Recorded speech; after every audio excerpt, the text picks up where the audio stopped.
মা বাবার সাথে সম্মানজনক কথা বলো। ফাকুল লাহুমা কাওলান কারীমা, সম্মানজনক কথা বলো, মাথায় ঝাঁকি দিয়ে রাগ করে চোখ মোটা করে কথা বলো না। তুমি সন্তান, তোমার জন্য সবচাইতে বড় পীর তোমার আব্বা, তোমার আম্মা।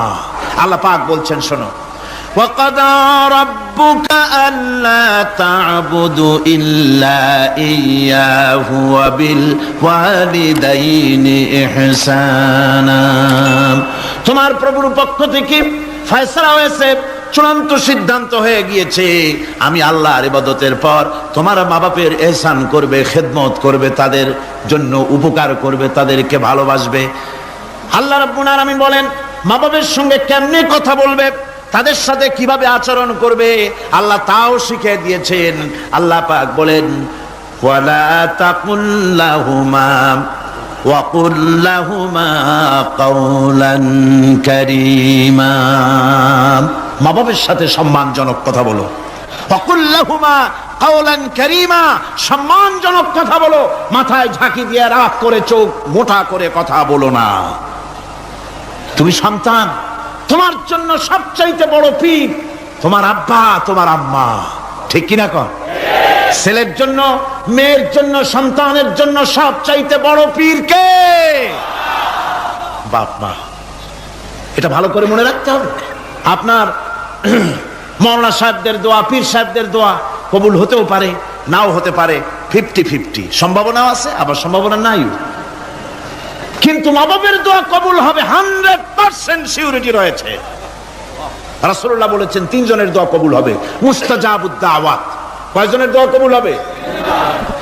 আল্লাহ রাব্বুল আলামিনের হাবিব বলেন 3 জনের দোয়া কবুল হবে আল্লাহর দরবারে। তার মধ্যে একজন হলেন মাজলুম ব্যক্তি, যে ব্যক্তি অত্যাচারিত, যে ব্যক্তি মুসাফির, প্রবাসী, তার দোয়া কবুল হবে। আর মা বাপ যদি সন্তানের জন্য দোয়া করে, ওই দোয়া আল্লাহ রাব্বুল আলামিনের দরবারে মঞ্জুর হয়ে যায়। আল্লাহ রাব্বুল আলামিন মা বাপ সম্পর্কে বলেন, মা বাবের জন্য আমার কাছে দোয়া করবি বান্দারা, আমার কাছে দোয়া করবি। দোয়াটা আল্লাহ পাক শেখাচ্ছেন, রব্বিরহামহুমা কামা রব্বায়ানি সাগীরা। পড়েন সবাই, রব্বিরহামহুমা কামা রব্বায়ানি সাগীরা। একটু জিকির করেন, লা ইলাহা ইল্লাল্লাহ, লা ইলাহা ইল্লাল্লাহ, লা ইলাহা ইল্লাল্লাহ, লা ইলাহা ইল্লাল্লাহ মুহাম্মাদুর রাসূলুল্লাহ। আমার ভাইরা, আল্লাহ পাক শিখাচ্ছেন, বান্দা তোর মা বাপের জন্য আমার কাছে দোয়া কর। আল্লাহ রব, আয় আমার প্রভু, আমার মা বাপ যেমন ছোটবেলায় আমাকে স্নেহের কোলে লালন পালন করেছে, আয় আমার আল্লাহ তুমি আমার মা বাপকে তোমার রহমতের কোলে লালন পালন করো। আল্লাহ শিখাই দিয়েছেন। আমার ভাইরা, প্রত্যেক নামাজের পরে এই দোয়াটা ভুলে যাবেন না। ভুলে যাবেন? ভুলে যাবেন? আমার ভাইরা, আমার বোনেরা, সবাই প্রত্যেক নামাজের পরে পড়বেন, রব্বিরহামহুমা কামা রব্বায়ানি সাগীরা। এই দোয়া করতে কেউ ভুলে যাবেন না।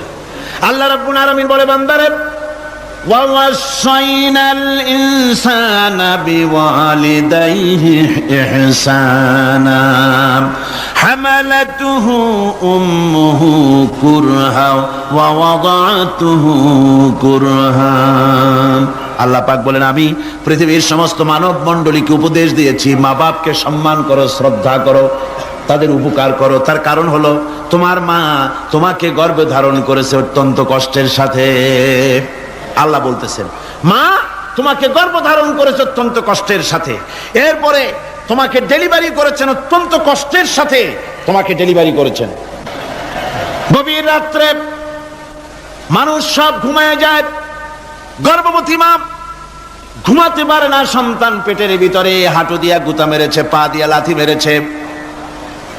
মা চরম শীতের রাত্রে, প্রচন্ড শীতের রাতে গায়ের লেপটা সরায় দিয়া মা একবার দাঁড়ায়, আর একবার বসে, একবার দেওয়ালের সাথে হেলান দিয়া দাঁড়ায়, কষ্ট করে রাতটারে কাটায় দেয়। আবার সারাদিন সংসারের জন্য কাজ করেছেন, রান্না বান্না করেছেন মা, সকলকে খাওয়াইয়া মা শেষের দিকে খেতে গেছেন।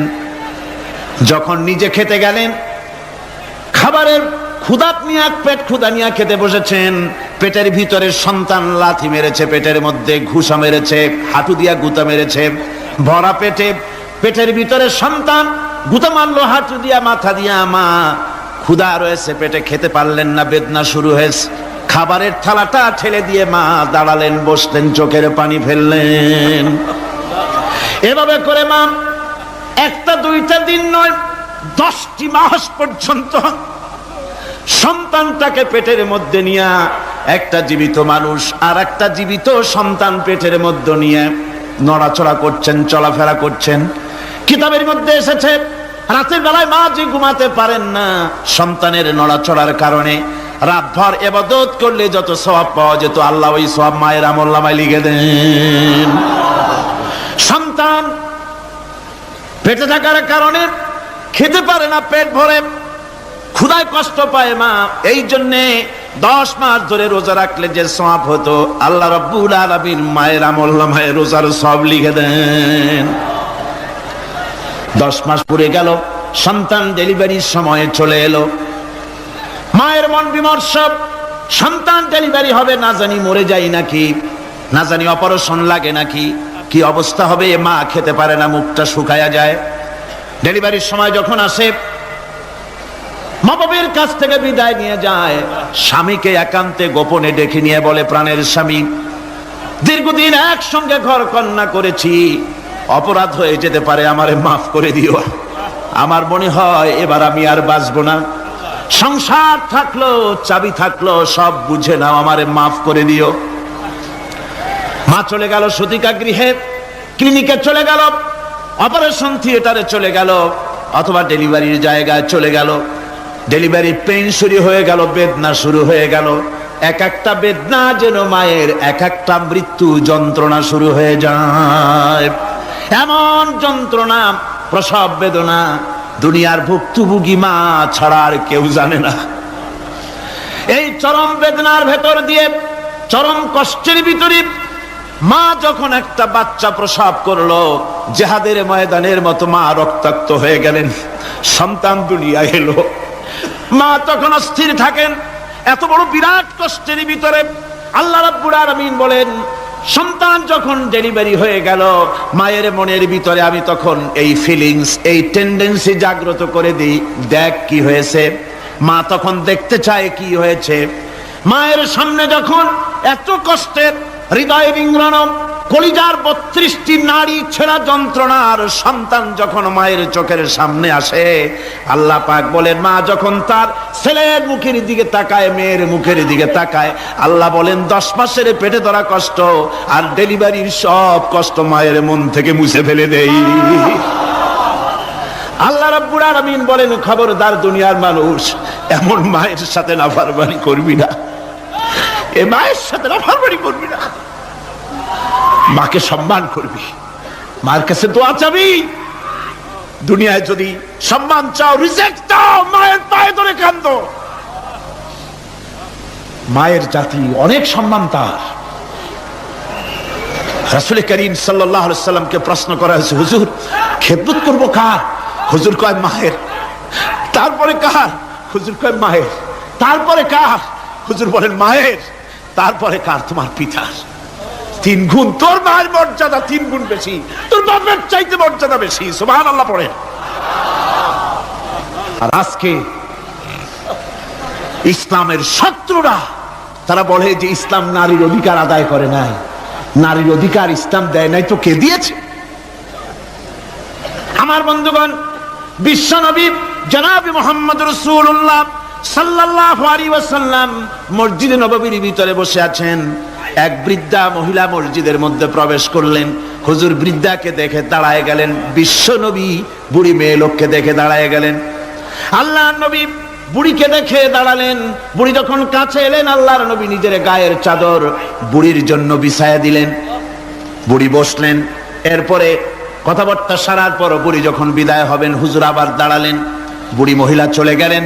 সাহাবায়ে কেরাম বলেন, ইয়া রাসূলুল্লাহ, কিছুই বুঝলাম না, একজন বৃদ্ধা মহিলার জন্য বিশ্ব নবী দাঁড়ান আর গায়ের চাদর বিছান। আমরা বড় আশ্চর্য হয়ে গেলাম।